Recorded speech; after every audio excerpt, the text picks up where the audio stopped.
নমস্কার বন্ধুরা, এই হচ্ছে মাটি তৈরি করা হয়েছে। এই হচ্ছে গাঁদার চারা, এখনও বসাচ্ছি গাঁদা, লাগলে অবশ্যই চলে আসো। এই 4 ইঞ্চি টব, 6 ইঞ্চি টব গাছ বসানো হবে, দেখতে থাকো।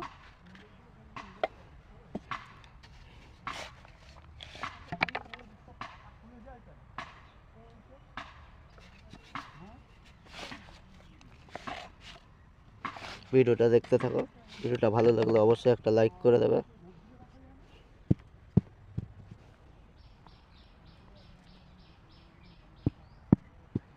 বসে গেল। কোনো গাঁদা যদি নিতে চাও, এই চারাগুলো এখন 10 টাকা পিস। এত বড় বড় চারা 10 টাকা পিস, এরমভাবে দেওয়া হবে, টপ সামেত না। লাগলে অবশ্যই তার জন্য পূজা নার্সারিতে আসতে হবে। আর গো ব্যাগের আছে 4টে 100 টাকা। ওকে, ভিডিওটা এখানে শেষ করছি। ভিডিওটা ভালো লাগলে অবশ্যই লাইক, কমেন্ট, সাবস্ক্রাইব। ধন্যবাদ।